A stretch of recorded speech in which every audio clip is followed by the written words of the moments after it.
Die Linke wählt auf ihrem dreitägigen Parteitag heute eine neue Spitze. Für den Vorsitz kandidieren der Ex-Bundestagsabgeordnete Jan van Aken und die Publizistin Ines Schwertner. Gleichzeitig will die Partei einen Leitantrag mit dem Titel Gegen den Strom beschließen, der auf soziale Themen wie Mieten und eine neue Ostpolitik setzt. Zur Nahostkrise einigte sich die Partei auf einen Kompromissantrag. Sie fordert eine Waffenruhe, die Freilassung aller Geiseln und verurteilt sowohl den Hamas-Terror als auch Kriegsverbrechen auf beiden Seiten.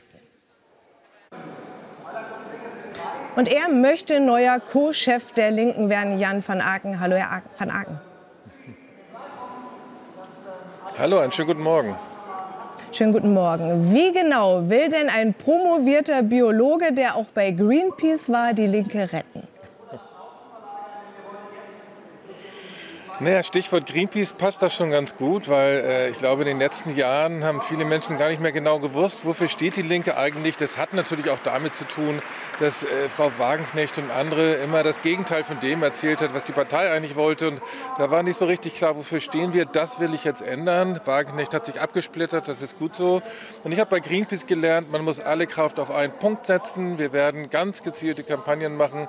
Und zwar da, wo es für die Leute wirklich einen konkreten Nutzen hat. Also ein Beispiel wäre jetzt Mietendeckel. Da würden Millionen von Menschen in Deutschland von profitieren. Sie müssten keine Angst mehr haben vor der nächsten Mieterhöhung. Und das jetzt die nächsten 11 Monate immer wieder auf die Straße zu bringen, sich mit Leuten gemeinsam dafür zu engagieren. Ich glaube, das könnte ein Punkt sein, wo die Linke wieder sichtbar wird.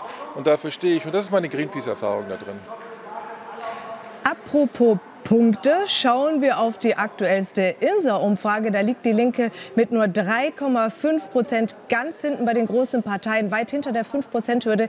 Ist die Partei nicht längst verloren? Nee, gar nicht. Also, dass wir jetzt so schlecht bei den Wahlen abgeschnitten haben, das ist ja eine logische Konsequenz aus den Streits der letzten Jahre. Das ist jetzt geklärt. Wir haben gestern hier gesehen auf dem Parteitag, dass die Linke mittlerweile selbst die heikelsten Themen, so wie Nahost, Israel, Palästina, in einer extrem guten Weise diskutieren kann. Und deswegen, glaube ich, werden wir in den nächsten Monaten immer wieder sichtbarer werden. Und es gibt ja dieses Bedürfnis danach, dass man endlich mal wieder sich für die Menschen engagiert, die keine Stimme haben, die sich jeden Tag krumm legen und am Ende des Monats nicht genug Geld in der Tasche haben. Ich glaube, wenn wir da wieder punkten können, dann werden wir auch bei den Wahlergebnissen sehr viel besser abschneiden. Ich war in den letzten Wochen so viel an der Basis unterwegs. Die Partei ist viel, viel lebendiger, als die Wahlergebnisse zeigen. Ich kann Ihnen sagen, Sie werden viel von uns hören in den nächsten Wochen. Ja, und Herr van Aken, zu Ihrer Strategie sagten Sie bereits, die Linke darf sich politisch nicht mehr verzetteln, sondern muss auf klare Botschaften setzen. Verzettelt hat sich die Linke auch mit Blick auf den Nahostkonflikt, das haben Sie eben schon angesprochen. Erst nach langem internen Ringen gibt es nun einen Kompromissantrag zum Gaza-Krieg. Dort ist von Kriegsverbrechen auf beiden Seiten die Rede und es wird eine Waffenruhe gefordert. Herr van Aken, wie stehen Sie persönlich zu Israels Recht auf Verteidigung gegen Terroristen? Also ich selbst habe ja die letzten 2 Jahre in Tel Aviv gewohnt. Ich war am 7. Oktober in Tel Aviv und bin morgens um 6:33 Uhr von den Sirenen geweckt worden. Und danach habe ich sehr, sehr viele Gespräche geführt mit israelischen und palästinensischen Freunden in Israel. Und für mich ist es völlig klar, man darf niemals ein Menschenrechtsverbrechen mit einem anderen Menschenrechtsverbrechen begründen. Also, dass es eine jahrzehntelange Besatzung gab, die völkerrechtswidrig ist, ist klar. Aber das begründet niemals diesen Terroranschlag der Hamas vom 7. Oktober. Und genauso wenig begründet dieser Terroranschlag jetzt diese fürchterliche Kriegsführung in Gaza. Das muss ein Ende haben. Und ich glaube, das größte Problem sind gerade die Rechten auf beiden Seiten. In der Regierung Netanyahu sitzen ja 2 Faschisten, die alles blockieren. Und auf der anderen Seite Hamas, Hisbollah und Iran, die alles blockieren. Ich glaube, der Weg muss sein, an diesen Faschisten vorbei wieder zu einer Friedenslösung zu kommen. Dann lassen Sie uns auch mal in Deutschland weiter nach rechts schauen und noch mal gemeinsam auf das AfD-Verbotsverfahren schauen. Sie waren lange gegen ein Verbotsverfahren. Das hat sich nun aber geändert. Warum?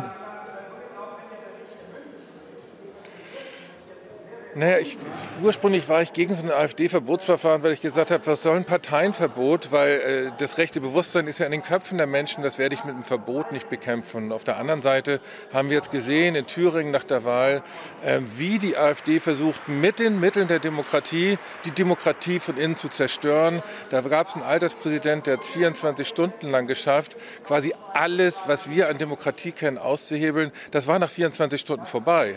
Aber das macht mir Angst und Bange, wenn wenn die in die Nähe der Schalthebel der Macht kommen, ist es ganz schnell vorbei mit der Demokratie. Und deswegen sage ich, wir müssen jetzt die Mittel der Demokratie nutzen, um diese Partei zu verbieten, damit sie gar nicht erst in die Nähe der Macht kommen. Und zum Schluss noch eine schnelle Frage, Herr von Aken. Sie haben bis jetzt in einem WG-Zimmer in einem ehemals besetzten Haus gelebt. Mit welchem Gefühl beziehen Sie denn nun Ihr eigenes Büro im Karl-Liebknecht-Haus, wenn Sie denn Parteivorsitzender der Linken werden? Mit ziemlich viel Demut, muss ich Ihnen sagen, weil ich meine, das Karl-Liebknecht-Haus, das heißt ja so nach den Begründern der Partei, und Karl Liebknecht und Rosa Luxemburg, das waren unfassbar tolle Menschen. Also mich da einzureihen, da fühle ich mich ja, wirklich demütig, aber ich habe auch richtig Lust drauf gerade. Ich glaube, wir können ganz viel rocken. Sagt ein motivierter Herr van Aken. Vielen Dank für das Gespräch. Ich danke Ihnen.